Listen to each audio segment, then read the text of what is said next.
My husband, the northern pacifier Marquis, returned in triumph, bringing back an orphan girl who had once saved his life at the welcome banquet.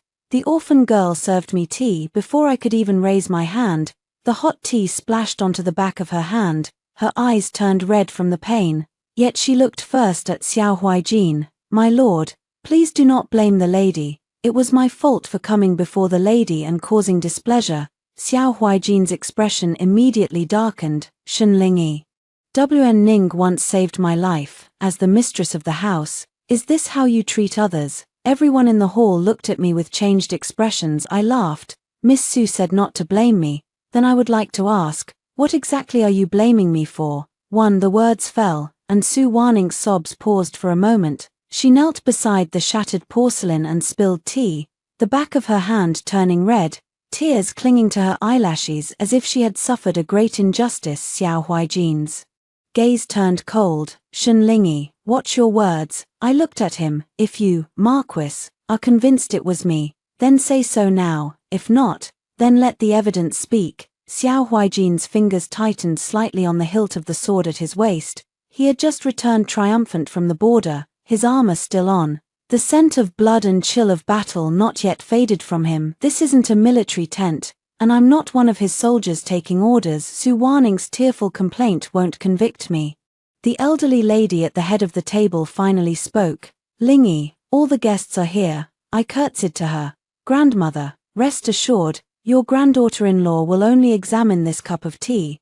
I raised my hand to stop the maid who was about to clean up the broken porcelain. The maid immediately knelt down in fear. Please forgive me, madam, I said. Do not touch the teacup, and do not sweep away the broken porcelain. Summon the house physician and Nanny Ju. Su Waning subconsciously hid her burned hand inside her sleeve. When Xiao Huaijin looked over, she revealed that red mark again. Madam, no need, just a minor injury, I said. Minor injuries still need to be examined. Xiao Huaijin lowered his voice. For a cup of tea, you insist on examining it in public, I said.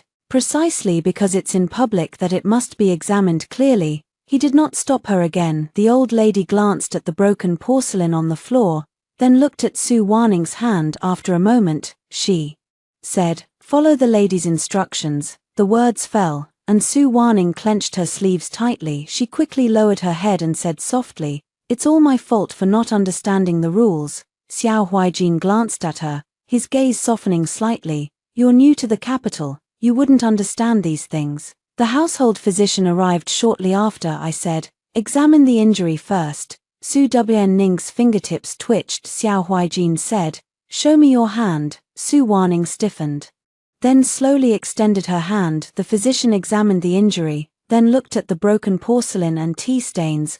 The young lady Su indeed has burns, but the injury is on the outer side of the back of her hand. I asked, if I had knocked over the teacup from my seat, would it have burned her here? The household physician lowered his head. Not quite like it. The hall suddenly fell silent. Su Waning's eyelashes trembled violently. Xiao Huaijin frowned. It's understandable even if something goes wrong, I said. Then let's verify the rules. Madame Ju arrived. She was the most favored maid in the old lady's residence, having served in the Marquis's mansion for 30 years, and was most knowledgeable about etiquette. After she entered and paid her respects, the old lady said, come and take a look. Just now, when Miss Su served tea to the lady, was her position in accordance with the rules? Nanny Ju glanced at the broken porcelain on the floor, then at where I was sitting, and finally at the spot where Su Waning had knelt, replying to Madam, Miss Su just now stood too close. If this is a formal tea offering rite, the primary wife ought to preside over it. If it's serving tea, one shouldn't directly approach the host's seat, regardless of which etiquette it is. One shouldn't come near Madam's hands. Su Waning immediately explained, I was just afraid that Madam might think me disrespectful, so I wanted to kneel closer. I looked at the shattered porcelain on the ground, not understanding the rules, or accidentally dropping a teacup. These can all be taught. But your first words were, my lord, don't blame the madam. Su Waning, say it clearly in front of all these guests. Su Waning swayed slightly, tears rolling down her face. I was just afraid the Marquis would worry. I misspoke for a moment. I asked, who spilled the tea? She bit her lip. It was my own fault. Who burned you? It was me. Have I ever touched you, Sue? Warning's fingertips were clenched so tightly they turned white. After a moment, she whispered softly, no. There was a moment of silence in the main hall. The several female relatives who had just been sighing for Sue Warning lowered their eyes one after another. Sue Warning seemed to notice as well. She quickly bent forward. Her voice choked. It was WN Ning who acted improperly. Please forgive me, madam. Xiao Huijin stepped forward half a pace. Now that it's been clarified, let's end it here. I look at him. Where does the Marquis wish to stop? His eyes darken. I say, stop at just one improper remark from Miss Sue, or should I, as the mistress, bear the reputation of being jealous? Xiao Huijin's voice was cold and firm. She once saved my life. It's not like I'm some object in your household that you can just place wherever you please. I looked at him. Precisely because she once saved the Marquis, we cannot leave things ambiguous. On the very first day Miss Sue entered the residence, such a misunderstanding arose. Where she lives and who she is doesn't matter today. It must be settled. Su WN Ning's crying stopped. She looked up at Xiao Huijin, her fingertips tightly clutching her sleeve. Xiao Huijin didn't look at her, he only stared at me. After a long while, he finally spoke coldly. Shenlingi, what rules do you want to set for her? I said, it's not me who decides for her. It's the Marquis's household that decides for her. I turned to look at the old lady. Grandmother, Miss Sue is a guest, a relative, and someone from the Marquis's inner circle. There must be an explanation today, too. As soon as these words were spoken, the main hall fell so silent you could hear a pin drop. Sue Warning's previously vague sense of grievance could no longer be concealed. The old lady slowly turned one bead of her prayer beads. She looked at Xiao Huijin. Huijin, Warning was brought back by you. What do you say? Xiao Huijin remained silent for a moment. She has no relatives at the border.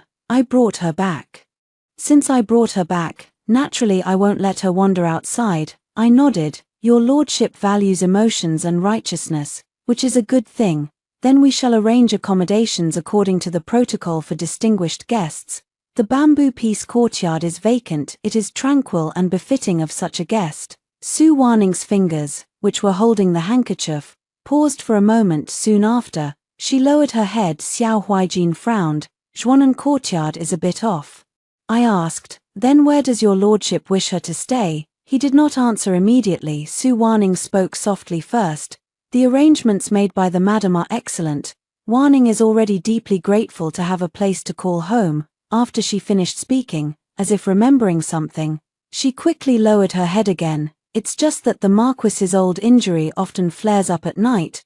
The medicine chest is still in the carriage. If the madam permits, Warning would like to hand over the old prescription to the house physician first. The women in the hall exchanged glances. The old lady's prayer beads also stopped. Su WN Ning stopped speaking here, only lowering her eyes, no longer defending herself, only her hand gently pressed against the wound wrapped in white gauze. Xiao Huijin looked at her for a moment, then spoke in a low voice. WN Ning is just taking care of my injury. I looked at him. Taking care of an old injury should be even more disciplined. I looked at Sue Warning again. An old injury isn't a reason to change residences. Sue Warning's face turned pale. Xiao Huijin said coldly, she is not the medical maid of the Marquis's residence. I looked toward the household physician. If the Marquis's old injury flares up, who should attend to him? The physician quickly lowered his head. Madam, it should be the senior attendant who summons me. If a change of medicine is needed, it should also be recorded in the medicine log. Sue Warning clenched her sleeve tightly this time. She did not cry immediately. She just looked at Xiao Huijin. Xiao Huijin's expression was extremely serious. Shenlingi, be careful with your words. I've already been very cautious. I looked at him. If these words were to come from someone else's mouth, they wouldn't sound so pleasant. The old lady finally spoke. Enough. She looked at Sue Warning. Warning, Huijin's injuries will be taken care of by the household physician and his attendants. Your concern is appreciated, but your status is undetermined. It's improper for you to come and go from the Marquis's courtyard at night. Sue Warning's eyes instantly reddened. She lowered her head. Warning understands. The old lady then turned her gaze to Xiao Huijin. bamboo piece courtyard it is, then. Until your status is determined, you are not to approach the Marquis's study, and you are not to enter the main courtyard without reason. Xiao Huijin's jaw tightened. After a moment, he ultimately said. Nothing in rebuttal. I bowed respectfully to the elder lady. Grandmother is wise. I instructed Qing Dai, go to the storeroom and fetch 2 bolts of plain silk and 2 sets of everyday jewelry. Also assign 2 second-class maidservants and 2 laboring women to escort Miss Su to Zhuanan Courtyard.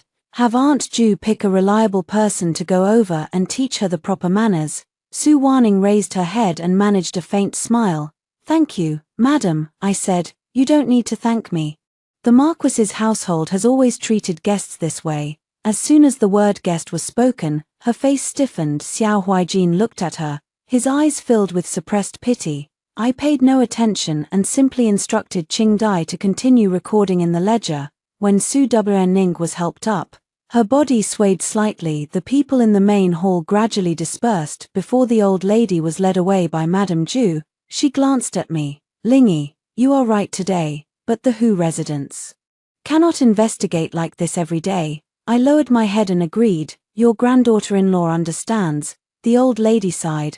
Then let her learn the rules. I did not speak in the main hall, only Xiao Huijin and I remained. He stood in place, his gaze heavily fixed on me. Shen Lingy, by humiliating her in public today, you have also humiliated me. Only after I had someone collect the shattered porcelain onto a tray did I lift my eyes to look at him. If Lord feels that face is important, then he should handle the matter more decently, not bringing an unnamed, unacknowledged woman into the inner chambers and making me cover for you. The coldness in his eyes deepened. She nearly died in the snow when she saved me at the frontier. I nod. So the Marquis's residence gave her a courtyard, maidservants, clothing materials, and jewelry. I haven't shortchanged her in the slightest, Xiao Huijin said. That's not what she wants. As soon as the words left his mouth, he himself stopped. I slowly looked at him. Then what does she want? The main hall fell silent. Xiao Huijin did not respond. After a moment, he said in a low voice, Zhuanan Courtyard is too secluded. If she needs to deliver medicine at night, it would be inconvenient for her to travel back and forth. The listening snow pavilion is close to the study, I said. If the Marquis insists on having her stay at the listening snow pavilion, it's not entirely impossible. Xiao Huijin looked at me. I continued, all right, however, once you move into the listening snow pavilion, you will no longer be treated as a guest. She has to pass through the main courtyard whenever she meets the Marquis, delivers medicine, or enters and leaves the study. Does the Marquis want to change it? Xiao Huijin's expression gradually darkened. He stared at me for a long time. Finally, he said coldly, no need. I nodded. Then, bamboo courtyard it is. I turned and walked out of the main hall. The night breeze passed through the covered corridor, dispersing the incense inside the room. Qing Dai quickly followed up, whispering, Madam, his lordship is probably furious. She adjusted her sleeves. The rules of Zhuanan Courtyard will be established tonight. Qing Dai hesitated for a moment. Miss Su suffered a loss today. Will she cause trouble again? I didn't answer right away. Just as I reached the entrance of the main courtyard, a little maid from Zhuanan Courtyard hurried over and knelt down under the corridor. Madam, Miss Su refuses to enter the courtyard. Qing Dai's expression changed. I stopped in my tracks. Why? The little maid trembled as she spoke. Miss Su said the medicine chest is still in the carriage. It contains the usual prescriptions the Marquis has used for his old injury. If the old injury flares up tonight and the household physician is unfamiliar with the old prescriptions, the medicine might be delayed. She also said. I asked, what? The little maid turned pale and buried her head even lower. Miss Su also said, if Madam is not at ease, she can go and see for herself. It's just that the medicine cabinet is full of things the Marquis usually uses for his old injuries. I'm afraid if I rearrange them, it might cause trouble if they're needed urgently at night. I said, all right, then let's check. 3. When I arrived at Zhuan Courtyard, Su Wanning was standing outside the courtyard gate. The night breeze gently stirred her cloak. The wound on the back of her hand had just been dressed, wrapped in a layer of white gauze, making her look even more frail than she had in the main hall. A black lacquered medicine chest was placed beside the carriage. The corners of the medicine box were severely worn, and the copper clasp still had uncleaned mud on it, as if it were an old item following all the way back from the frontier. Su Wanning lowered her head first when she saw me coming. Qingdai stood behind me and whispered, "Madam, the Marquis has arrived." When Xiao Huijin entered the courtyard, the chill on his body had not yet dissipated. He glanced at Su Wanning standing in the wind, his brow slightly furrowed. Xiao Huijin looked at me. "I brought the medicine chest back," I nodded. "Since the Marquis has returned to the estate, any medicine used should be recorded in the medical register. This is not to doubt Miss Su, but to protect the Marquis's life." Su Wanning's eyelashes trembled slightly before Xiao Huijin could speak. The household physician and Aunt Ju had already arrived. Aunt Ju first bowed respectfully toward the direction of the elder madam's courtyard, then said to me, "The elder madam said, if you're going to search, do it in front of everyone, check the register, so there won't be any disputes later." I said, "Thank you, Auntie. I didn't have anyone carry the medicine chest into the room." She only ordered the maidservant to bring a long table and place it under the corridor where the lantern light was brightest. Qingdai spread the paper and ground the ink. The household physician washed his hands. Madame Ju stood beside the table. I looked at Su Wanning. "Miss Su, open the box." She was taken aback, her fingertips instinctively pressing against the copper clasp. Now, she quickly lowered her head. "The medicine chest is filled with items the Marquis is accustomed to using for his old injuries. I was afraid that if I rummaged through it, I might cause confusion and delay matters if they were needed urgently at night." I said, "The physician is here, there won't be any confusion." Xiao Huijin glanced at her. "Open it." Su Ning finally slowly crouched down. She reached out to touch the copper clasp, but happened to use her injured hand. My fingertips had barely touched it when they gave a slight tremble. Xiao Huijin instinctively stepped forward half a pace. I spoke first. "Switch to your left hand." Su Wanning froze. I looked at her. "Since your hand hurts, you should rest it properly. No need to keep using the injured part every time." Her face turned pale this time. Xiao Huijin didn't say a word. The copper clasp opened. A bitter medicinal scent wafted out. The medicine box is divided into 3 layers. The top layer holds several old porcelain bottles and oil paper medicine packages. The middle layer contains gauze, scissors, and a needle kit. The bottom layer presses down on a thin medicinal record book. The imperial physician began examining the medicines. Every time he took out one item, Qingdai recorded it. When the imperial physician examined the calming pills, he frowned slightly. Xiao Huijin asked, "Is there something inappropriate?" The court physician lowered his head. "It's not poison, just a rather potent medicine. It should not be used for an extended period." Xiao Huijin looked at Su Wanning. Su Wanning murmured softly, "The border was in chaos back then.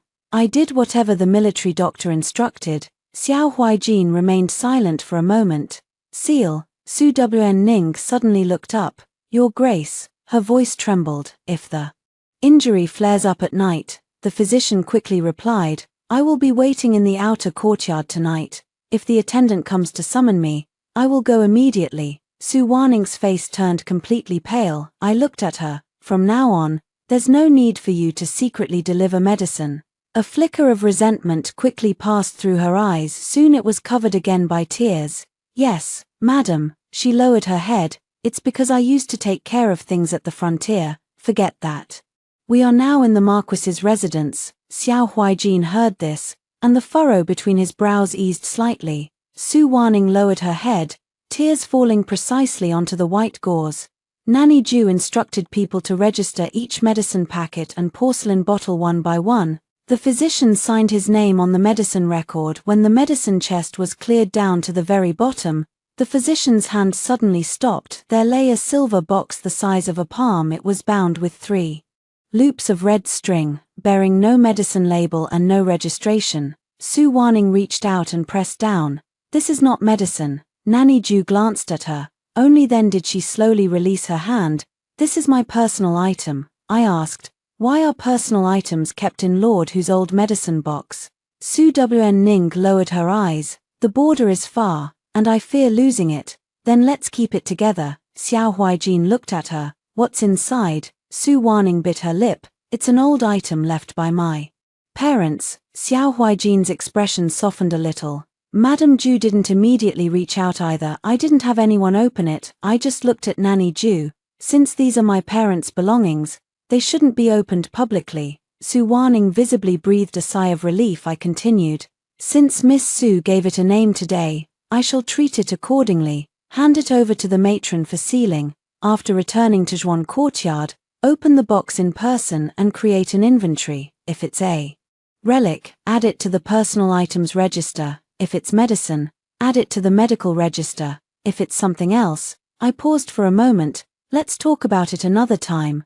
Nanny Ju stepped forward and placed the silver box back into the case. As the lock clicked shut, the copper lock made a soft sound. Su Wanning's fingertips trembled slightly in response. After the medicine box was sealed, the physician had it carried away. Nanny Ju held the registration book and said to Xiao Huijin, Lord Marquis, the old lady said that treating old injuries is a serious matter. From now on, the medicine will be dispensed by the physician, and the dregs will be kept for 1 day. If Miss Su has an old prescription, she may hand it over to the palace physician. No private deliveries allowed.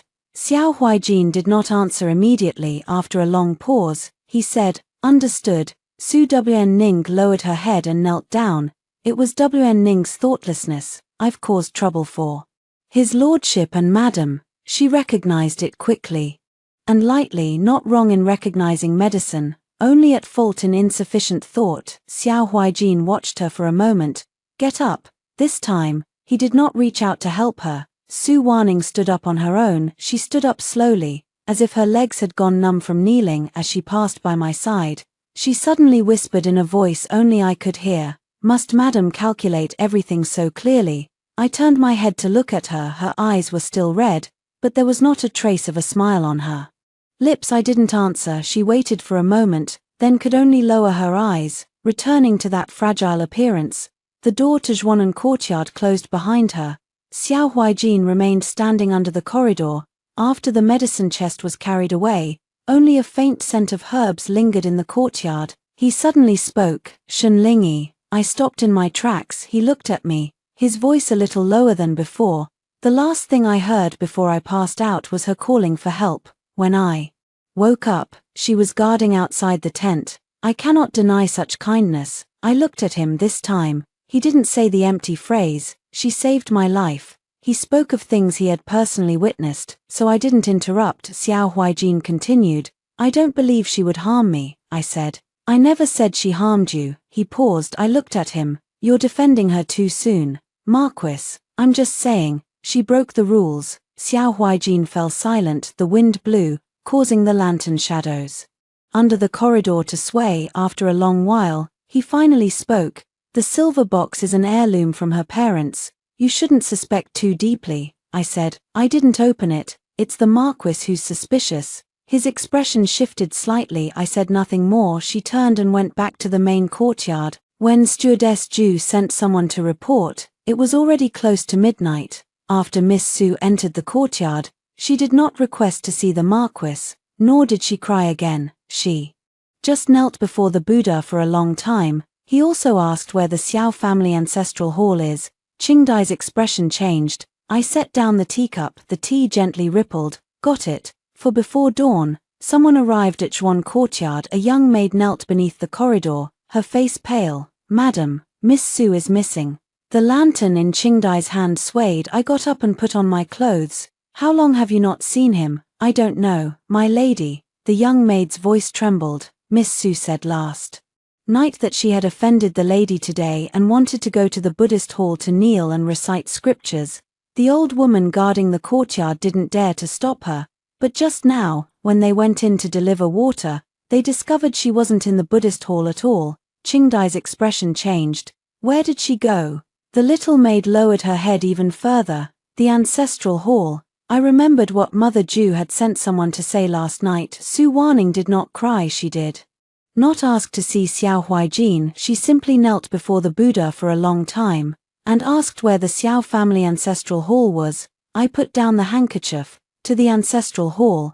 By the time I arrived outside the Xiao family ancestral hall, The sky had just begun to lighten with a faint grayish-white hue. A thin layer of frost had formed on the stone steps. Su Wanning knelt outside the ancestral hall. She was only wearing the plain cloak from last night, her hair bun undone, forehead pressed against the bluestone slab. Hearing footsteps, she slowly raised her head. Her lips were pale from the cold, yet her eyes were intensely red. She saw me and was momentarily stunned. Then she bowed in greeting. "Madam." Wanning knows she was wrong. Her words were spoken too softly. It didn't sound like she was apologizing to me, more like she was saying it for the ancestral tablets in the shrine to hear. The old madam arrived earlier than Xiao Huijin. She was supported by Aunt Ju, her face extremely gloomy. "Wanning, who allowed you to come to the ancestral hall?" Su Wanning shivered slightly. She didn't offer any defense, just pressed his forehead back to the ground. "Madam, please forgive me. Wn Ning knows her status is lowly and shouldn't disturb the ancestors of the Xiao family. It's just that after thinking about it for a long time last night, I feel I truly don't deserve to remain in the Marquis residence anymore."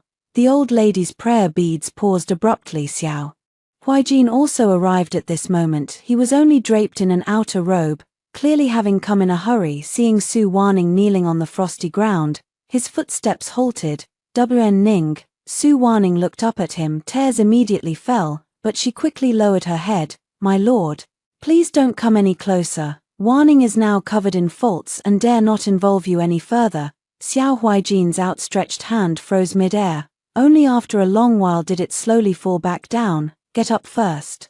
Su Wanning shook her head. Let Wanning finish speaking. She took out a plain white note from her sleeve and held it above her head with both hands. Madam, Wanning wishes to leave the Marquis's estate and go to the Green Lantern Nunnery outside the city. I only ask that before I leave, I may kowtow to the ancestors of the Xiao family outside the ancestral hall. If the Marquis could light a stick of incense on my behalf, Wanning would have no regrets. She knelt outside the ancestral hall, not even lifting her eyes to look inside. Her posture was so low that no fault could be found. The old lady did not immediately accept the invitation. She looked at me. "What do you think, Lingy?" I stepped forward, stopping 3 paces away from Su Wanning. "Miss Su is leaving the estate." Su Wanning whispered softly. "Yes, my status is awkward. Staying in the estate would only cause trouble for the Marquis and his wife. So, Wanning has volunteered to leave." She looked up at me, tears trembling on her eyelashes. Xiao Huijin looked at me, his voice lowering slightly. "She is already willing to go, Shen Lingy. Just a stick of incense." I looked at him. "A stick of incense is fine." Su Wanning suddenly looked up. Xiao Huijin was also slightly stunned. I turned toward the entrance of the ancestral hall. "Miss Su is kowtowing outside. Offer the incense, to be presented by his lordship. It is both reasonable and in accordance with the rules." The color faded slightly from Su Wanning's face. She lowered her eyes, her fingertips tightening within her sleeve. The elder lady glanced at me and said solemnly, "Just do as Lingy said." The attendant quickly fetched the incense. Xiao Huijin stood at the entrance of the ancestral hall, holding the incense, and glanced sideways at Su Wn Ning. Su Wn Ning knelt on the stone steps, looking up at him. Her eyes held both pleading and an indescribable sense of disappointment. In that moment, they stood as if separated by a temple door, each bearing the other's immense grievance.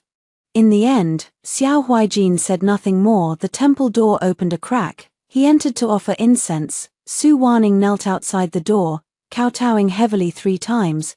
By the time the third kowtow landed, her forehead was already showing a trace of red. The color of the blood was faint, yet sharp enough to be glaring. The old lady's expression indeed changed. Aunt Ju whispered softly, "Miss Su, that's enough." Su Wanning did not rise. She held the resignation letter with both hands, her voice trembling. "Thank you, Marquis's mansion, for your protection. Also thank you, madam, for your kindness." The old lady's frown deepened. Xiao Huijin, still holding the hand with lingering incense ash, paused for a moment. Su Wn Ning acted as if she hadn't seen it, only raising the scroll higher. The elder lady instructed Madame Ju to take it. Madame Ju unfolded it, and after just one glance, her expression subtly changed. The elder lady spoke gravely. "Read." Grandma Ju lowered her head and Read the first sentence. WN Ning doesn't blame madam. I looked toward Su WN Ning. Su WN Ning kept her eyes lowered,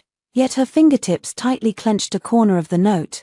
Nanny Ju paused for a moment before continuing to read. I only regret that my fate is so wretched, that I have neither name nor status, causing the Marquis to suffer and bringing shame upon the Marquis's household. I am willing to enter the Green Lantern Nunnery, to chant scriptures daily, praying for the Marquis's old wounds to heal and lighting lamps for the ancestors of the Xiao family. After finishing, Nanny Ju handed the note back to the old lady's side. I looked at Su Warning. Miss Su wishes to enter the nunnery. That's acceptable. She was taken aback, I said. But for Qingdeng Nunnery to take her in, the Marquis Manor has to issue an official placement document. I looked towards Nanny Ju. Have the medicine chest and silver box been properly handed over? Nanny Ju replies, the medicine chest is still with the household physician, and the silver box has not yet been inventoried. I nod. Then we shall wait until after the inventory is completed before leaving the estate. Su Warning suddenly looked up. Madam, a flicker of panic flashed in her eyes, but the next moment, tears had already fallen. I am even willing to enter a nunnery. Why still doubt me like this? I look at her. If you must leave, then leave with a clear account. She bit her lip, unable to speak. Xiao Huaijin spoke.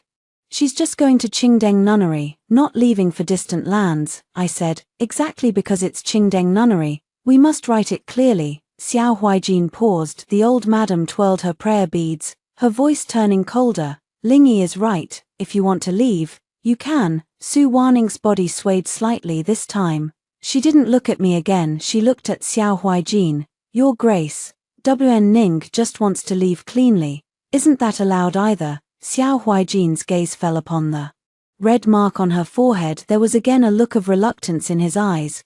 Grandmother, the old lady was counting her prayer beads. Settle the delivery first. Xiao Huaijin said nothing more. Su WN Ning knelt in the frosty ground, her shoulders trembling slightly. Several elders from the clan also arrived one after another. They had originally heard about the incident with the medicine box last night and came to inquire about the rules unexpectedly. As soon as they arrived, they saw Su Warning kneeling outside the ancestral hall, blood on her forehead, and holding a resignation letter to enter the nunnery. One of the uncles frowned and asked, "What is going on here?" Su Warning immediately lowered her head.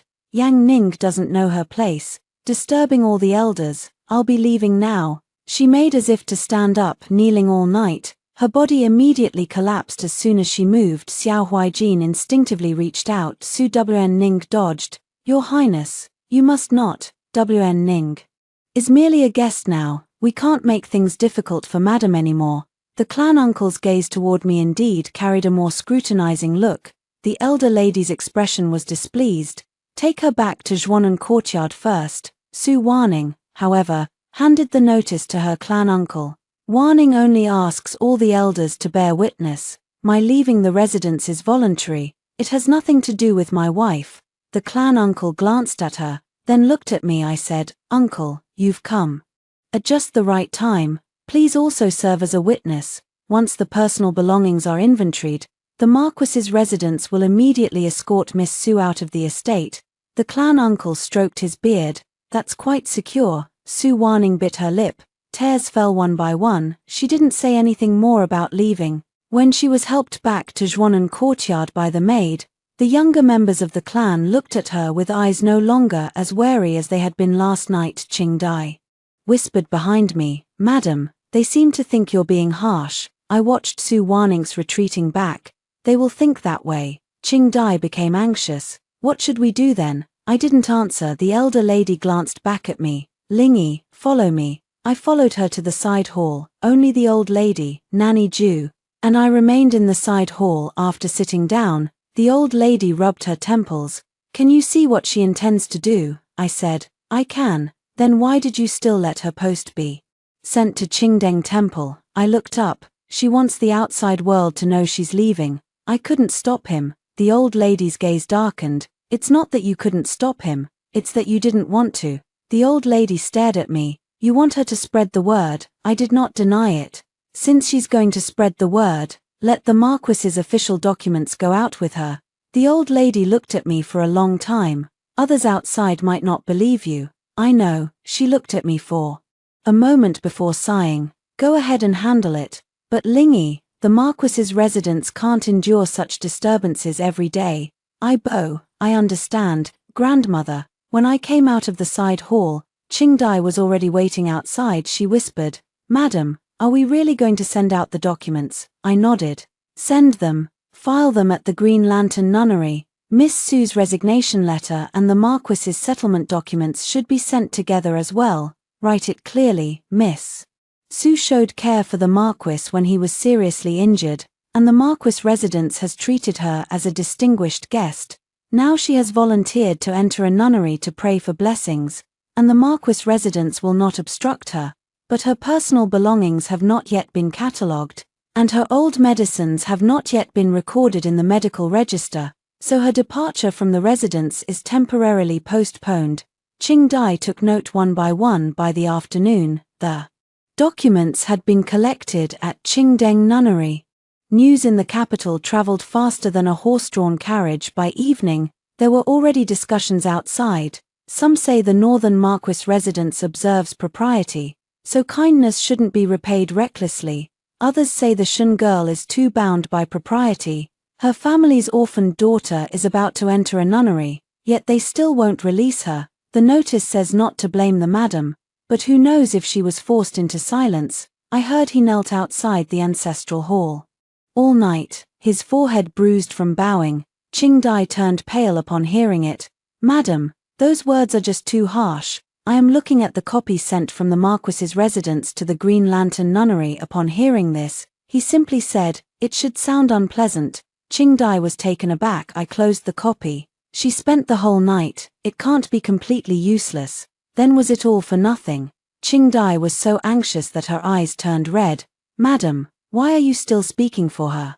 I didn't explain. The ink on the copy on the table had dried. The rumors outside should have reached the front gate of the Marquis's residence by now. Before dinner, the Shun family sent a letter written by my father. There is only one sentence above. Lingy, if the Marquis's household cannot accept you, the Shun family will bring you home. I stared at that line of words, my fingertips pausing for a long time. Qingdai finally couldn't hold back her tears. Madam, I folded the letter and tucked it into my sleeve. Before I could speak, Matron Ju came in person. She was holding the box that contained the sealed silver case in her arms. Her complexion looked very poor. Madam, Miss Sue just said her hand is hurting terribly. She wants to get the old medicine from the silver box.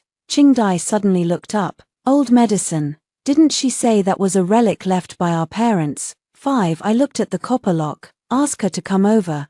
Qingdai was taken aback. Madam, at this moment, since she wants the old medicine, naturally it should be opened in front of her.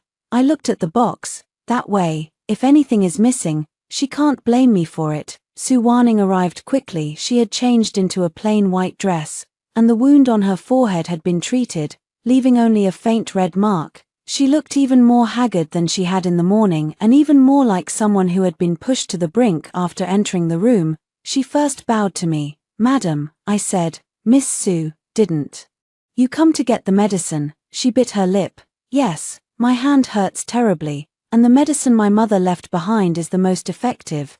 Nanny Ju said in a deep voice. Miss Sue said yesterday that this silver box is a relic from her parents. Su Ning lowered her head. It's a relic. And also an old medicine. My mother didn't leave much behind before she passed, and that medicine counts as a relic. She raised the back of her hand, a faint red hue showing through the white gauze. If Madam is uneasy, Matron Ju can wait outside the door. That is something my mother left behind. Waning dares not let others look through it. I glanced at her. Miss Sue, if you wish to retrieve the medicine, you may, but this box was sealed yesterday. Today it's not something you can just open on your own whim. Madam Ju is here as witness. Qingdai is recording. Madam Ju took out the key and unlocked the copper lock. The silver box was pushed in front of Su Waning. Su Waning's face turned slightly pale. If so, then I won't take it, I said. Is your hand not hurting anymore? Her fingertips froze. I said, you drive it yourself. Su Waning looked up at me. Aren't you afraid I might tamper with it? I look at her. From personal belongings to relics, to old medicine, it was all said by you, Miss Sue. It's time for you to open it yourself today. Her fingertips stiffened slightly. Everyone inside the room was watching her. Xiao Huijin had also arrived. He stood by the door, his expression darker than in the afternoon. Apparently, he had already heard the rumors outside. Su Ning glanced at him. That glance was light, as if afraid to disturb him. Su Waning's hand paused on the lid of the box. Unmoving for a long time, she looked toward Xiao Huijin. Marquis. Xiao Huijin frowned. Since you're here to fetch medicine, just open it. Madame Ju also said, Miss Su, Qingdai is still waiting to record it. Su Waning's fingertips turned white. She slowly lifted the lid of the box. As soon as the lid opened a crack, she instinctively reached out to block it. Nanny Ju pressed down on her wrist first. Miss Su, since it's open, it must be registered. Qingdai had already seen clearly what was inside the box. There is no medicine in the box, only two things: an old jade button, a small blackwood plaque. When Qingdai saw them, she immediately frowned. Miss Su, is this the old medicine? The color drained from Su Waning's face, and tears welled up in her eyes. That is not medicine. Her voice trembled. I remembered it wrong. I was just in so much pain that I panicked for a moment. Qingdai stared at the empty box, hesitating to put pen to paper. Nanny Ju said, if there's no old medicine, just record it as having no medicine. This plaque must also be recorded. Su Waning did not look at her. She only looked at Xiao Huijin. Marquis, I really just have a sore hand. I didn't expect. Xiao Huijin didn't speak immediately. His gaze fell upon the small blackwood token. This brand, why is it with you? Su Waning's shoulders trembled slightly. It was given to me by Commander Qin. At that time, the Marquis was severely injured, and I was traveling back and forth to the medical tent. This brand was for convenience of passage. Xiao Huijin frowned. Commander Qin.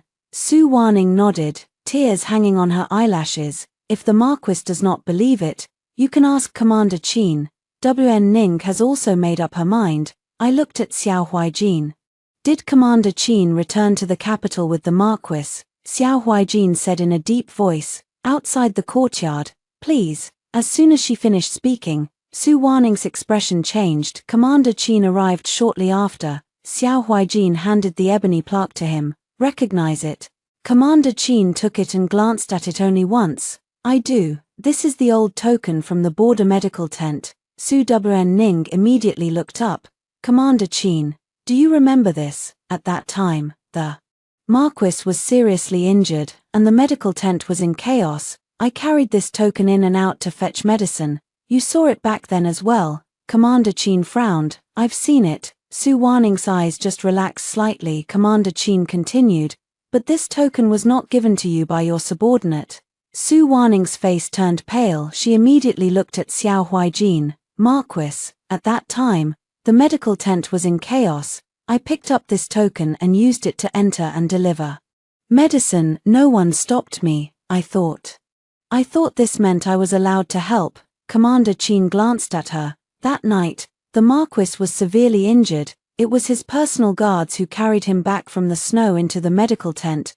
The military doctor performed acupuncture overnight to stop the bleeding. Miss Su did send medicine later, and also kept watch outside the tent. But this token should have been returned 3 days after the battle. Xiao Huijin remained silent all along. He looked at the ebony plaque. His knuckles slowly tightening. Su Waning knelt and moved half a step forward, her voice trembling. Marquis, I was there when you woke up. You had a high fever that wouldn't break, and I stood guard outside the tent. You said you remembered. Xiao Huijin's eyelashes fluttered slightly. Commander Qin said in a deep voice. 3 days after the battle, I'll send someone to retrieve the token. Miss Su said at the time. The token isn't with you. The room fell silent. Su WN Ning's voice suddenly stopped. Xiao Huijin finally looked up at her. You said it's not here. Su Waning's lips were deathly pale. I don't remember. Back then, I was taking care of the Marquis day after day, feeling restless and uneasy, so I don't remember many things. Xiao Huijin did not ask any further. He simply closed that old book and remained silent for a long time. I look at her. There is no old medicine, only this old plaque. Miss Su, which one are you here to retrieve? Su Waning's lips trembled violently. "Why must you push me so hard? Madam, I've already said it, I'm willing to go, I'm willing to enter the monastery. I don't even want the Marquis's residence anymore." I placed the ebony tablet back on the desk. "Miss Sue, what you want isn't the Marquis residence listed in the ledger. What you want is a Marquis residence that no one can clearly define." She suddenly looked up at me, a hint of hatred finally appeared in her eyes. I didn't look at her again, I only said to Aunt Ju, "Resignation letter, settlement documents, old pass, and Commander Chen's old records. Seal them all together. Tomorrow when we enter the palace, I will take you with me." Xiao Huaijin looked at me. "Enter the palace," I said. "Today, the rumors outside have already spread to such an extent. Since Her Majesty the Queen has summoned me, I cannot go empty-handed. This marriage was bestowed by the palace back then. Now that the Marquis's household has reached this point, there should be an explanation." Su Waning's face turned pale. She looked at Xiao Huaijin. "Your lordship." Xiao Huaijin closed his eyes. When he opened them again, a thin layer of ice seemed to have formed in their depths. "Escort Miss Su back to Juan Courtyard. Don't let her leave the hospital without me." Su Wn Ning swayed slightly. Xiao Huaijin didn't look at her again. When she was helped away by the maid, she passed by my side. Her steps suddenly paused for a moment. I didn't look at her. The hand in her sleeve slowly clenched. In the end, she said nothing more. The next day, I entered the palace. On the Empress's desk were already several notes delivered from outside. I presented the resignation letter, resettlement documents, medicine chest register, old pass, and Commander Chen's old record. The hall remained quiet for a long time. The Empress set down the old ledger. Rescuing her was genuine, but using that favor to overstep propriety is also genuine. She issued an oral decree. The debt of the rescue will be settled openly and clearly. Taking advantage of kindness to overstep propriety must not be tolerated. Before leaving, the Empress said, "Your father has sent word. The Shen family will take you home." I bowed my head. "I shall return to the Marquis's residence first to settle the accounts." The Empress finally let out a sigh. "Go ahead. If anyone tries to stop you today, let them come and ask me." By the time I returned to the Marquis's residence, the Empress's verbal decree had already arrived ahead of me in the main hall. The elderly lady sat at the head. Xiao Huaijin stood to one side. Su Waning knelt on the ground, her face pale and almost transparent. Hearing footsteps, she looked up at me. The old lady closed her eyes wearily. "What was said in the palace, you all heard." Xiao Huaijin said nothing. Su Wn Ning also remained silent. I had Qingdai place a tray on the table. Inside were the deed to the house, silver notes, and the incense contract for Qingdeng Temple. I said, "Miss Su showed great kindness in caring for the Marquis when he was severely injured. The Marquis's residence offers a house in the western part of the city, 3,000 taels of silver, and 10 years' worth of incense money for Qingdeng Temple. If Miss Su is willing to return to her clan, we will arrange for guards to escort her back to the border. If she wishes to enter a nunnery, the Marquis's estate will send her to the Green Lantern Nunnery. All of these arrangements will be handled through the Marquis's estate's official accounts." I looked at Su Waning. "If you feel it's not enough, you can say so now." Su Waning looked at the stack of silver notes and the deed to the house. Tears falling, her hands slowly curled into her sleeves. She did not reach out, only looking at Xiao Huaijin. The main hall was extremely quiet. I withdrew my gaze. "If you can't explain, then proceed according to the clear accounts," the elder lady said solemnly. "Let's settle it like this." Su Waning's body went limp, and she was supported by the nanny. She looked at Xiao Huaijin. "Marquis." Xiao Huaijin's fingers twitched, but he didn't step forward. "This is what the Marquis's residence should give you. From now on, take care of yourself. Take good care of yourself." As these 4 words fell, the light in Su Waning's eyes completely vanished. When she was helped away, her steps were weak and unsteady. Only the old lady, Xiao Huaijin, and I remained in the main hall. I had Qingdai bring the second tray, household seal, storehouse key, and a letter requesting a divorce. The old lady's expression changed. "Lingyi," I bowed to her. "Grandmother, the debt of kindness from the Marquis's residence has been settled. Now, it's time to settle my accounts." Xiao Huaijin looked at the folded memorial, his voice tense. "Shen Lingyi, You want a divorce? Yes." As these words fell, the main hall became terrifyingly silent. I pushed the household seal in front of the old madam. "It is only right for the Marquis to repay old favors, but you should not have waited for me to speak on your behalf with such grace." The old madam closed her eyes. No one spoke. I pushed the memorial forward to Xiao Huaijin. "This marriage was bestowed by imperial decree. Divorce should also be approved by imperial decree. I have already drafted the memorial. If your lordship is willing, we can both sign it together. If your lordship is unwilling, I will have my father submit the memorial on my behalf after I return to my family home." Xiao Huaijin's fingers turned white from tensing. "You've even thought this through." I didn't answer. He held the scroll, yet didn't open it for a long time. The elder lady spoke. "Lingy, could this matter be delayed a little longer?" I bowed to her. "My grandmother has treated me well.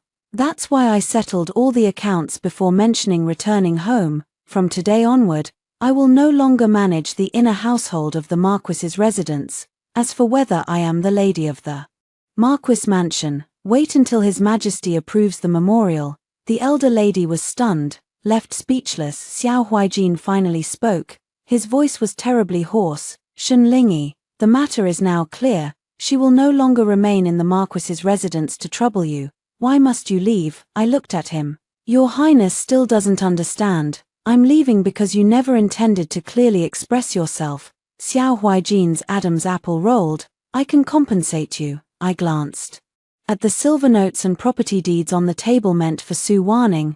The Marquis just repaid old debts with a house and silver notes. And now, do you intend to repay marital affection with compensation as well? He froze. The sound of wheels came from outside the main hall. Qingdai quickly went out to take a look. When she returned, her eyes were red.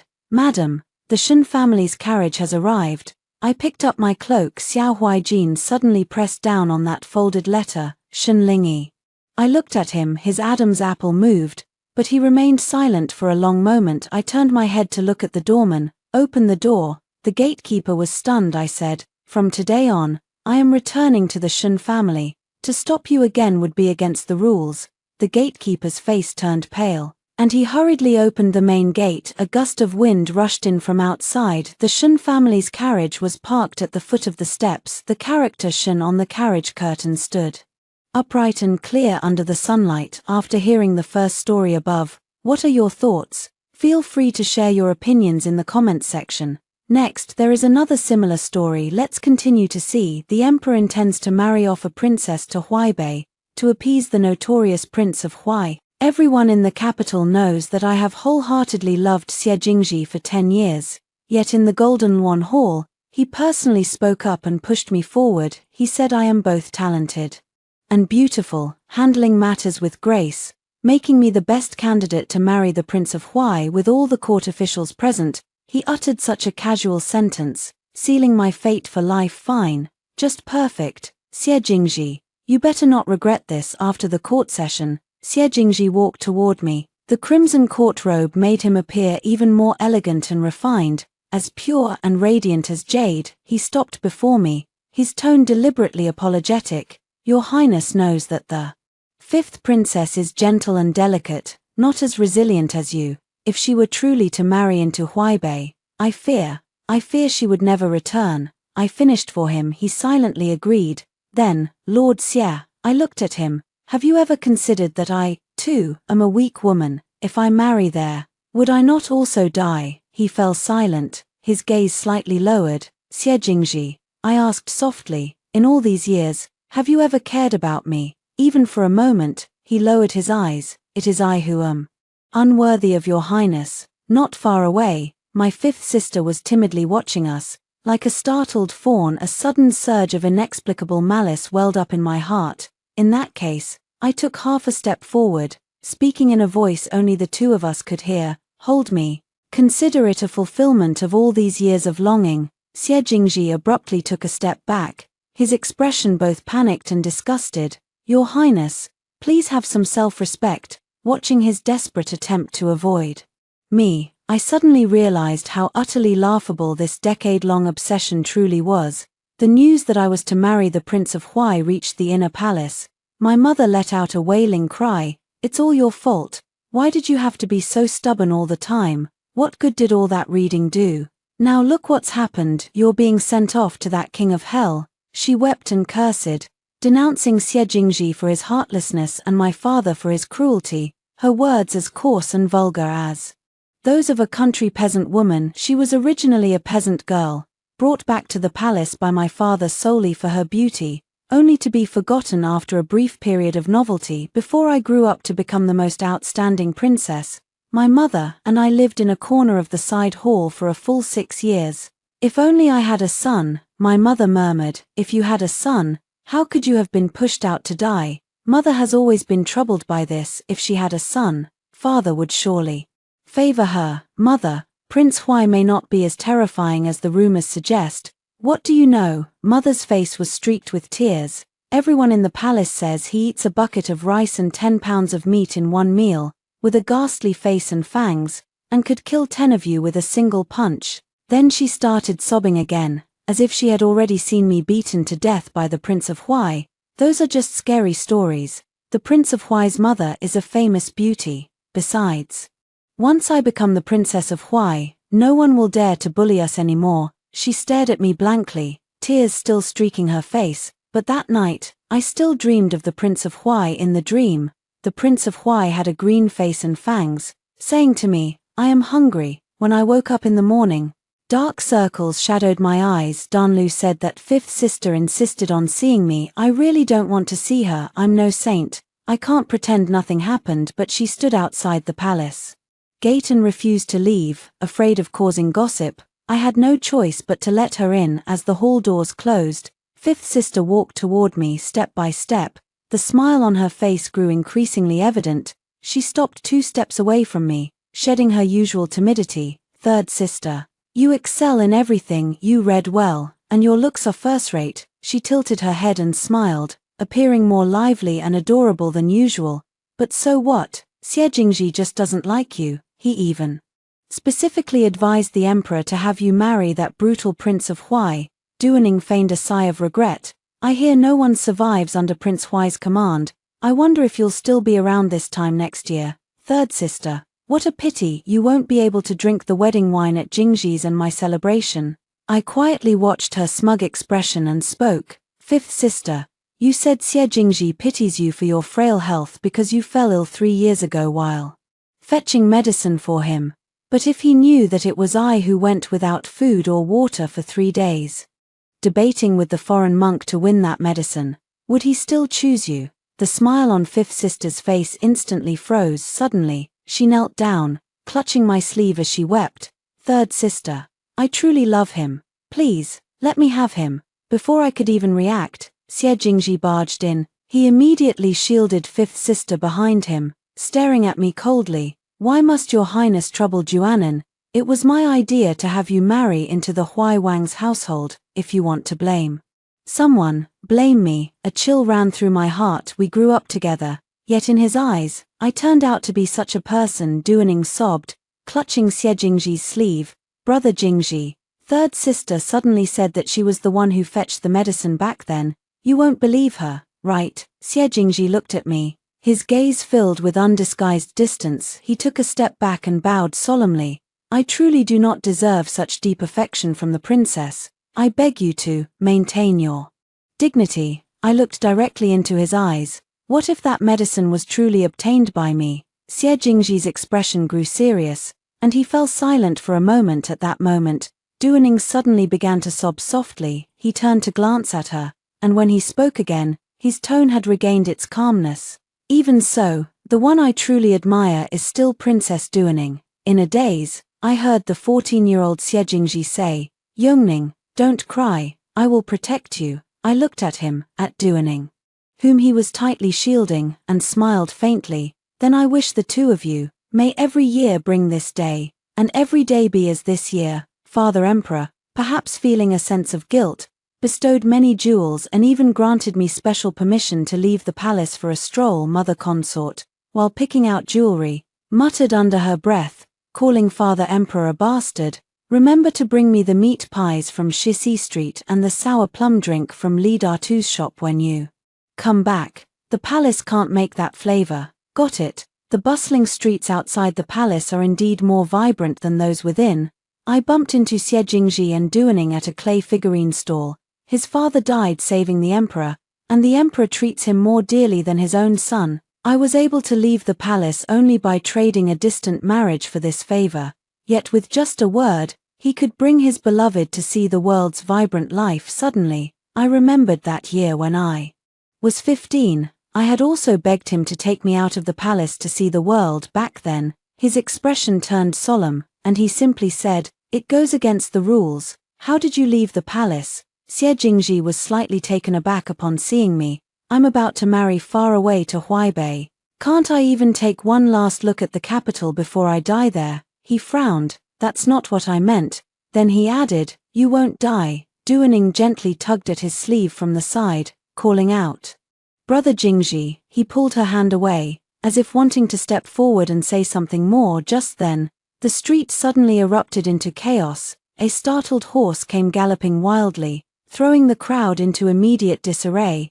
The guards were swept away by the surging crowd. Xie Jingji shielded Duaning. I spotted a terrified child standing in the middle of the road and rushed over to scoop him up. The panicked horse was already upon us, its hooves raised high, about to come crashing down. I heard Xie Jingji calling my name in the distance. Yongning. In the blink of an eye, a flash of gleaming blade light swept past, and the startled horse crashed to the ground. A young man of extraordinary beauty stood before me, his black cloak billowing. Not a single drop of blood splattered my way. He turned to look at me, his eyes and brows carrying a lazy, languid expression. "Hey!" Scared stiff, the startled horse had fallen, and the chaos on the street gradually subsided. A young woman stumbled over, scooped up the child, and thanked me through her tears. Seeing his mother, the child finally burst into loud sobs, and I felt a wave of relief wash over me. "Thank you." I turned to the young man.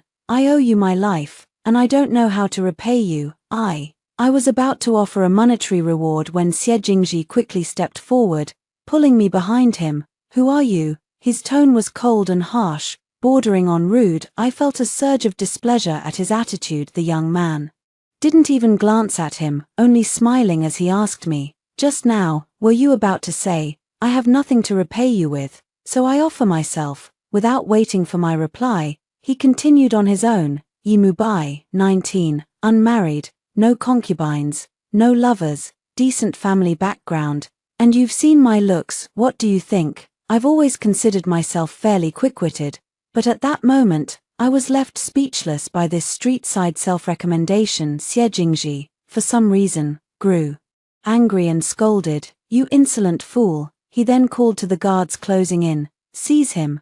I immediately stepped forward, confronting Xie Jingji. "Let him go." Yimu Bai let out a light laugh and, before turning to leave, left behind a remark, "We will meet again." After Mu Bai left, Xie Jingji's expression remained unsoftened. "Your Highness conversing with a strange man on the street is truly improper." I looked up at him. "By what identity does Lord Xie speak these words to me?" "Your Highness, I am doing this for your own good. You are to marry the Prince of Huai. That one is not easy to get along with. I hope your Highness will maintain proper boundaries." "If we are speaking of boundaries," I said calmly, "I only hope that Lord Xie will stay as far away from me as possible from now on." He seemed to be pricked by something and fell silent for a moment as he left with Duaning. His retreating figure even showed a hint of disarray. On the way back to the palace, a young servant dressed in black suddenly caught up and handed over a wooden box.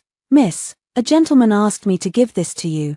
Inside the box was a clay figurine, sculpted in the likeness of me debating with a foreign monk 3 years ago, capturing even the expression between my brows with perfect accuracy. "Who sent this?" Before the words had even fully left my mouth, that name had already flashed through my mind. Yimu Bai. This clay figure reminded me of that incident 3 years ago. Back then, Xie Jingji had just become an official when someone poisoned him, and he was on the brink of death. The imperial physicians were all helpless. Even after searching the world for renowned doctors, my father couldn't save him. Later, I heard that a strange monk had arrived in the outskirts of the capital, holding a medicine that could cure all poisons. This monk was particularly stubborn. He didn't want gold or silver, but loved debating scriptures and discussing philosophy with people. If he took a liking to someone, he wouldn't charge a single coin. If he didn't, no amount of money would be of any use. I had no choice but to take Duaning to find him in secret. The monk said, "If you want the medicine, you can have it, just win the debate against me." Duaning stayed in the courtyard while I entered the meditation room alone. Even now, thinking back on those 3 days still pains me. Without drinking water or eating, my throat was so dry it felt like it was bleeding, and by the end, my mind was no longer clear, relying solely on sheer willpower to hold on. On the evening of the 3rd day, the monk finally conceded, "This humble monk has lost." My vision went black, and I fainted. When I woke up, the monk said, "Your mate has already taken the medicine and left." I later found out that Juanin had been telling everyone that it was she who knelt outside the door for 3 days and 3 nights, moved the monk, and obtained the medicine, and Xie Jingji actually believed her words. Now, thinking back carefully, the monk always had a cold-faced girl carrying a sword by his side, who looked very much like Xie Jingji. She always wore a stern expression, was a head taller than me, and when I greeted her, she didn't even acknowledge me. During those 3 days of debating scriptures, she often came and went. Every time she came back, she would silently stand in the corner watching us discuss the Tao. The only time she paid any attention to me was when I woke up, desperately thirsty and too weak to move, so I had to ask her to feed me water. Though she looked reluctant, she still brought over a bowl of water. Later, after I returned to the palace, I sent someone to thank her, but the palace attendants said the monk and that girl had long since left, and their whereabouts were unknown. Could she be Yi Mubai's sister? Did she tell him about this experience? I was thinking about how to find that girl through Yi Mubai to repay the kindness of that bowl of water. Xie Jingji suddenly suggested to my father that I should not be allowed to leave the palace. He spoke eloquently in the hall. "The Prince of Huai has a violent temper. If something were to happen to the princess outside, we would have no way to explain it. What's even more ridiculous is that he actually volunteered to be my teacher, saying he would teach me about the customs and culture of Huaibei." I burst out laughing right then and there. Does Lord Xie have a screw loose? He used to avoid me, and now he wants to teach me. I deliberately asked him, "Does Duaning know you're coming to be my teacher?" Xie Jingji remained unperturbed. "Duaning is kind-hearted, not like your highness. Naturally, she wouldn't mind." These words made my blood boil. Just as I was about to retort, my mother's voice came from outside the door. "You, Xie Jingji, how well Yongning treated you back then, and yet you turned around and harmed her." In the past 2 years, my mother had actually won my father's favor because of her straightforward nature. She pointed at Xie Jingji and scolded, "Get out of here. Even if Yongning were to marry the king of hell, it wouldn't be your place to lecture her." Xie Jingji was scolded until his face turned pale, slinking away in disgrace. I discreetly winked at Danlu. "Well done." Long before Xie Jingji arrived, I had sent Danlu to fetch my mother. The more she used to like him, the more she detests him now. After Xie Jingji left, my mother continued to curse at the palace gate. "Blind fool, I should have let him die from the poison." Back then, while I was still thinking about how to leave the palace again, an unexpected event occurred in the court. Originally, my father had betrothed me to the Prince of Huai, ostensibly as a favor, but in reality, it was for surveillance throughout the dynasties.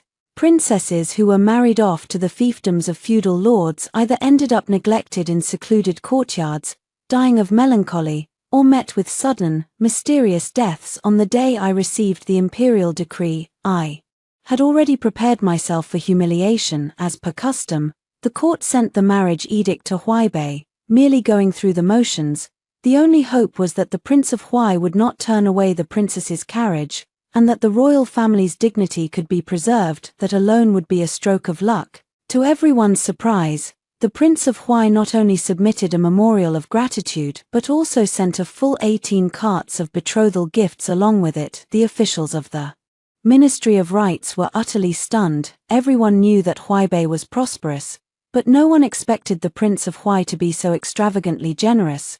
What was even more astonishing was that in his memorial, he inquired in great detail, what kind of gemstone quality, fabrics, and tastes did the princess prefer.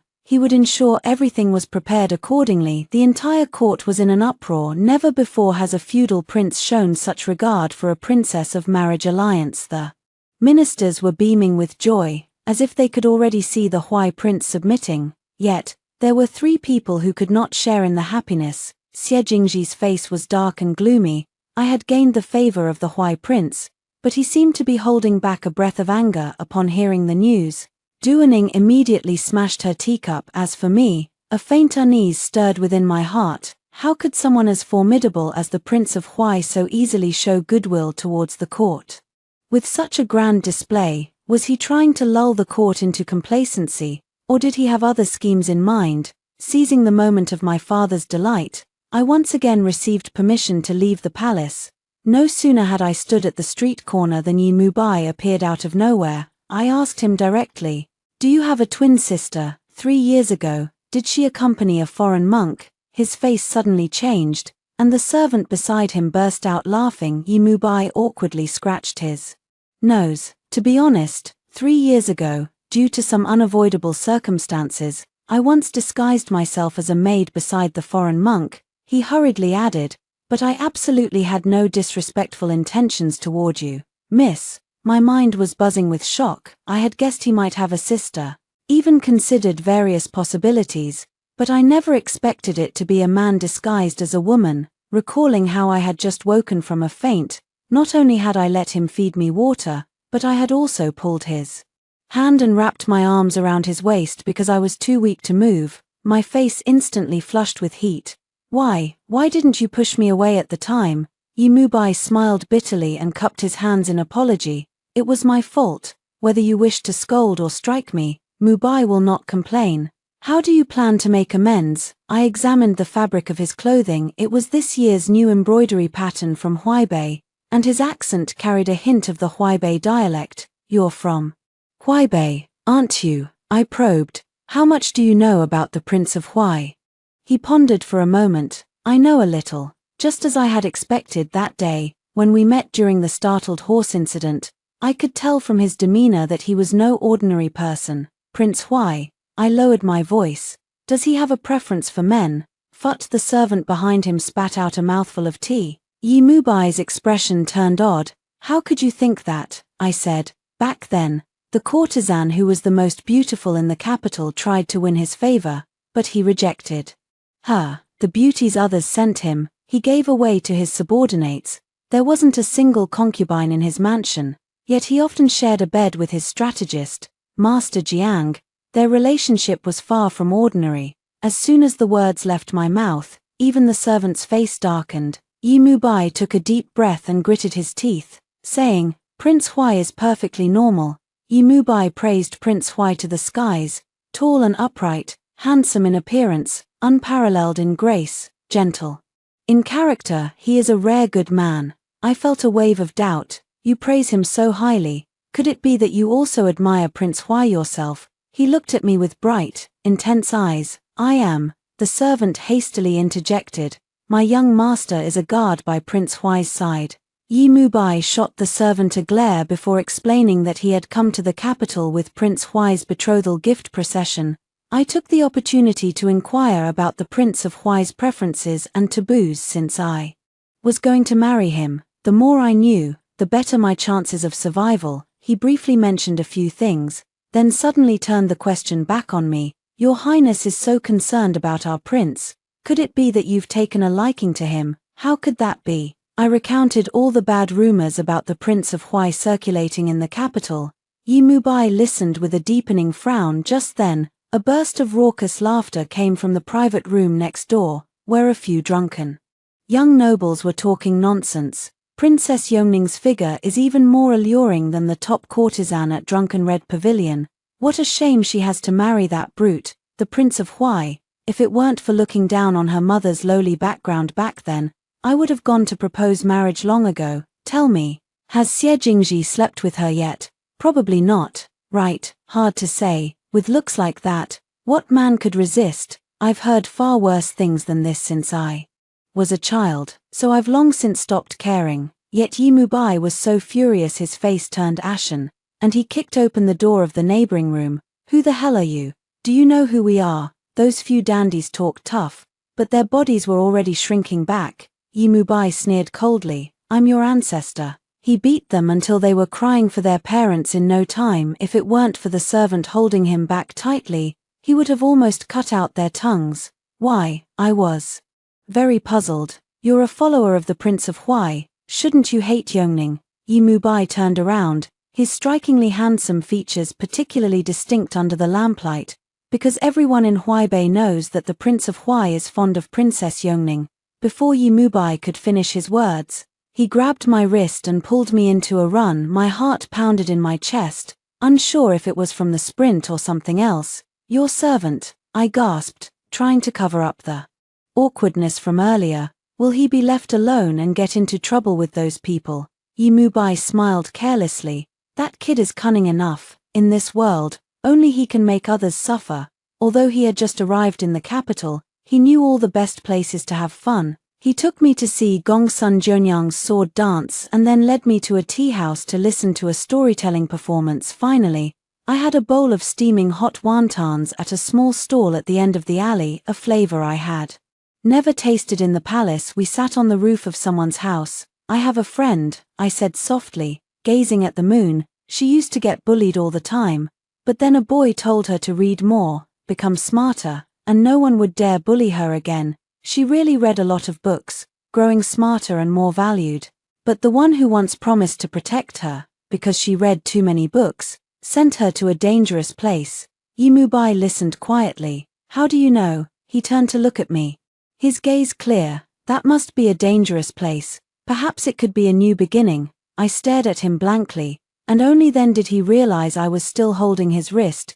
Quickly letting go, the tips of his ears flushed slightly red under the moonlight. Sorry, that was rude. I shook my head, suddenly feeling the night breeze turn gentle. The next day, as I was leaving the palace, I met Xie Jingji at the palace gate. He asked me, do you know Yimubai's true identity? Seeing that I did not answer, his expression grew complicated. So you've already guessed it? Yes. The servant's unusual behavior last night, Yimubai's understanding and defense of the Huai prince, and the imposing manner in which Yimubai broke the playboy's leg. It wasn't hard to deduce that Yimubai is the Huai prince. Yi Shuo. Xie Jingji warned me not to be deceived by Yi Shuo's false affections. This man is ruthless. Over a few drunken words, he broke their legs and even cut out one man's tongue overnight. If it weren't for the powerful Huaibei army, would the victims have swallowed their grievances in silence? Lord Xie, have you heard what those drunken words were about? I asked. He was momentarily at a loss for words. They were insulting me. Yi Shuo was standing up for me. I think cutting out that tongue was just right. Xie Jingji looked pained. They were just drunk. They didn't mean it. If Duaning were insulted like that, I cut him off. Would you also say just a few drunken words? He blurted out. Duaning would never be so ostentatious and invite criticism. I couldn't help but laugh. Is it my fault for being good-looking? Looking at his evasive eyes, I suddenly understood one thing. Xie Jingji did not favor Juanin more out of pity, but rather because he only loved himself. In his heart, my beauty and talent were seen as ostentatious, capable of tarnishing his image of integrity and purity. Only by choosing the utterly ordinary Juanin would the world believe he was. Not swayed by beauty, I took half a step back and bowed to him with proper respect. What are you doing? He asked, somewhat flustered. To thank you for helping me back then. From now on, we are strangers. Without another glance at his stunned expression, I turned and walked toward the palace gates. Yimubai, no, it should be Yi Shuo now, was waiting at the intersection. Yongning, he hurried forward, his expression anxious. Listen to me. I didn't mean to hide it from you, Yi Shuo explained. To me that earlier, the generals in Huaibei had all stopped him from coming to the capital, saying it was practically a suicide mission. Who knew if the emperor would take the opportunity to end his life? But he insisted on coming. I can't let you marry into Huaibei all alone. I want to come and fetch you myself, to marry you in a grand and glorious manner. In the end, both sides compromised. He promised his strategist, Jiang Beihe, that he would not reveal his identity until everything was properly arranged. He was so honest that the little bit of displeasure in my heart dissipated. After the Prince of Huai's identity was exposed, although my father was furious that he had entered the capital without permission, the thought of the 200,000 elite troops in Huaibei and the elusive Jiang Beihe, who had already left the capital, forced him to swallow his anger. Now that Yi Shuo has revealed his true face, all the rumors about him being a green-faced, fanged monster have been completely debunked. The shrewd people in the palace are experts at judging others and adjusting their behavior accordingly. Seeing the Prince of Huai sending rare treasures to me every day, they all rushed to curry favor. My mother, the imperial consort, was even more triumphant, telling everyone she met, "This son-in-law is 10,000 times better than Xie Jingji." The day before leaving the capital, Duaning actually sought out Yi Shuo. "Your Highness, I am Duaning. It was supposed to be me who married into Huaibei. It was my sister and Xie Jingji who secretly manipulated things." Yi Shuo looked at her. Duaning was overjoyed and added, "Sister and Xie Jingji have been having an affair for a long time. 3 years ago, she even begged for medicine for him. Your Highness, you must not be deceived." Yi Shuo curled the corner of his lips, his expression icy cold. "Fifth Princess, the only reason you can stand here safely is because you are Yongning's sister." The murderous intent in the words made Duaning's legs go weak, and he stumbled back a few steps at that moment. Xie Jingji emerged from behind the pillar, his face deathly pale. "Duaning, you once said with your own mouth that you knelt for 3 days and 3 nights to beg for that antidote." Duaning clearly hadn't expected Xie Jingji to be here, let alone to have witnessed the entire scene. Her face instantly turned deathly pale. "Brother Jingji, why are you here?" Her voice trembled, and then, as if struck by a sudden thought, she shrieked, "Are you still unable to let her go?" Xie Jingji did not answer, only staring blankly at the sight of me standing side by side with Yi Shuo, his gaze complex. Duaning's face was filled with resentment. "Your Highness, look, Xie Jingji came here to secretly meet with my sister. You must not be deceived." Yi Shuo's expression remained calm, and he merely glanced at her indifferently. "Even if Yongning deceives me, I am willing to accept it." These words caused Duaning to completely lose her composure. Hearing these words, Xie Jingji's body swayed slightly. He looked at our clasped hands, a flicker of pain flashing in his eyes, and said to me in a hoarse voice, "I'm sorry." Then he forcefully pulled Duanin away. From afar, Duanin's resentful curses could still be heard. I did not ask Yi Shuo if he had taken those provocations to heart tonight. With the gentle breeze and bright moon, it truly wasn't the time to let unrelated people ruin the mood. Coincidentally, Yi Shuo shared the same thought as I did. Gazing at the distant lights, he said softly, "The moonlight in Huaibei is clearer and brighter than in the capital. When you arrive there, I'll take you to see eagles soaring and the sun setting over the long river."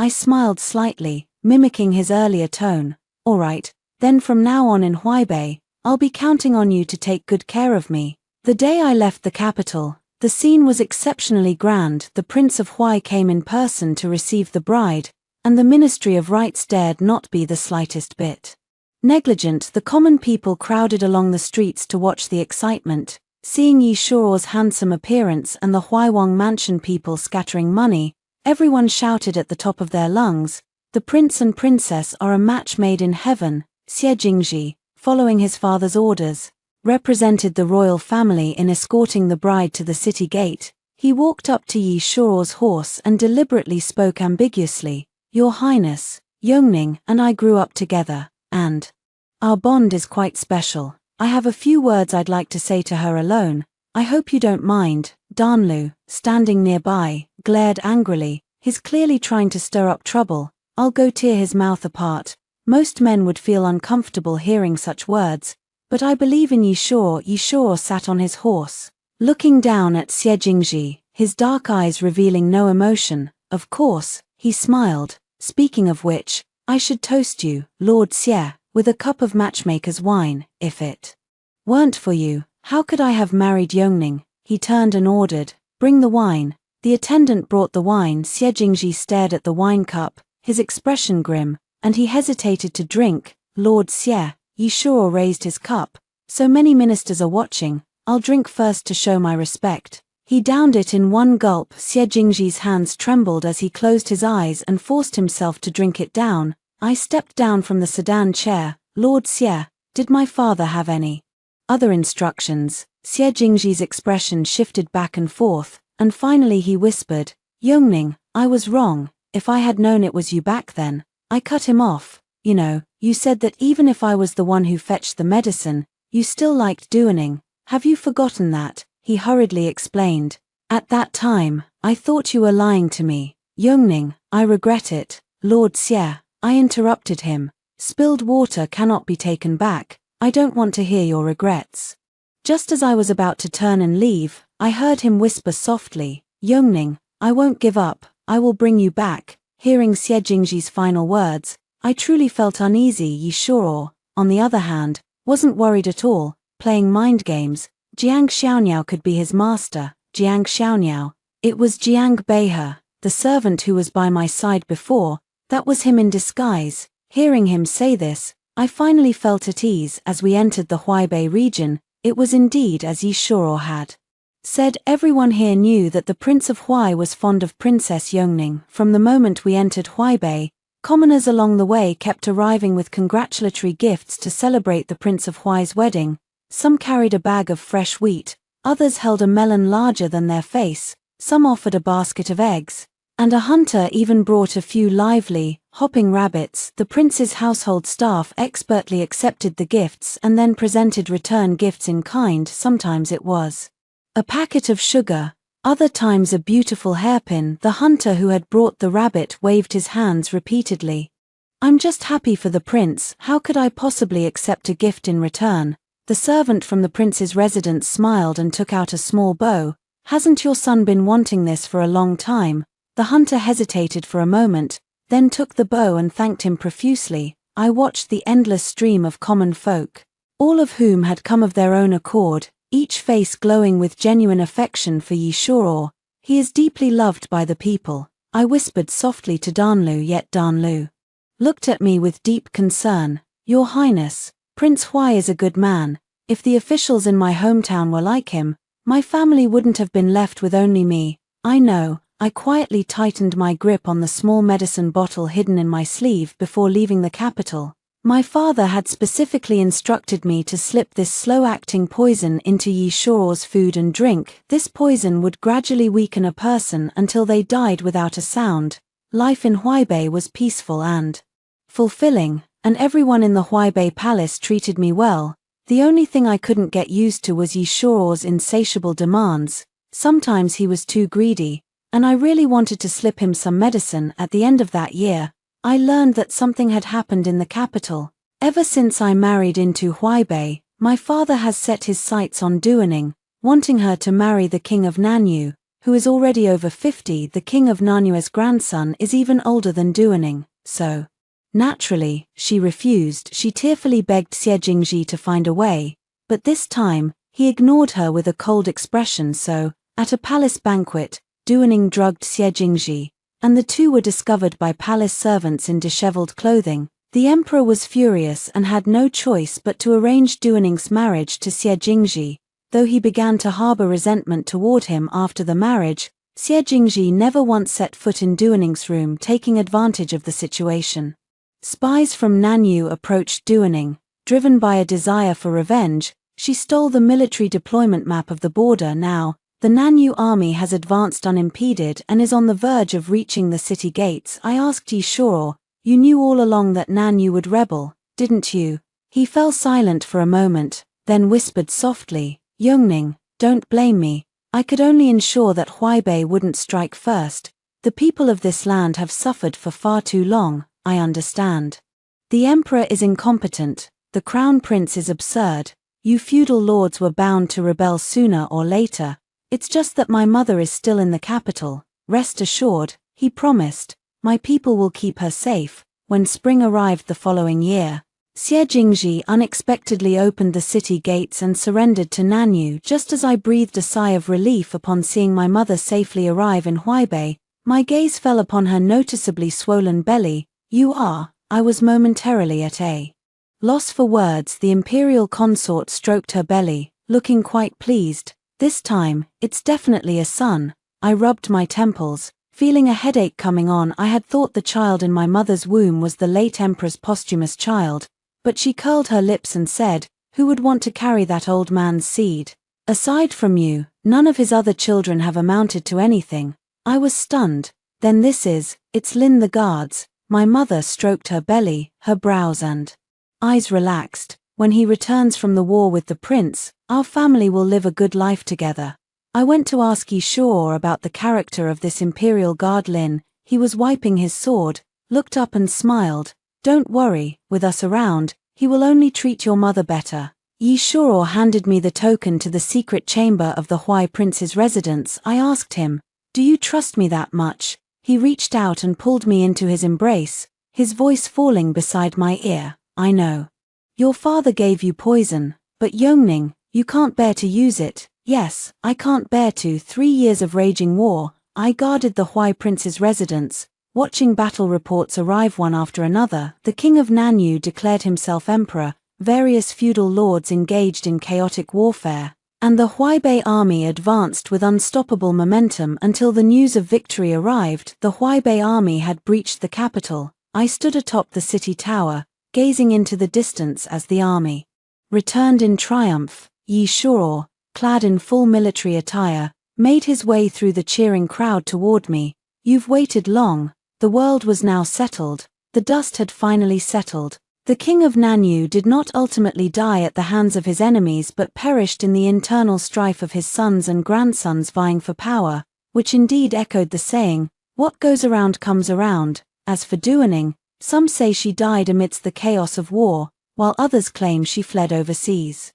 In the turmoil, Yishur once asked me, should we send someone to search for her whereabouts? I remained silent for a moment, then slowly shook my head. The sisterly bond between her and me had long been severed years ago when she falsely claimed to have saved my life. Xie Jingji repeatedly requested to see me in prison, but I never went. Later, the jailer reported that he had taken his own life in prison, leaving behind only a blood-stained letter, on which the words "I regret my past actions" were written over and over again. I did not read that letter. Many more years passed. Our child had grown into a handsome young man. One evening at dusk, Yishur held my hand as we stood atop the city wall, watching the sunset glow spread across the sky. "These years have been hard on you," he whispered softly. "Trapped within these palace walls, helping me govern this vast realm." I shook my head with a smile. "I promised to show you all the magnificent landscapes of this land. It's time we both see them." On the day the new emperor ascended the throne, the 50-year-old prince of Huai still had eyes as clear and bright as a young man's. "Yongning, let's go." After hearing the stories above, what are your thoughts? Feel free to share your opinions in the comments section. Looking forward to hearing from you. If you like this story, don't forget to like it, share it, and subscribe to my channel. See you next time.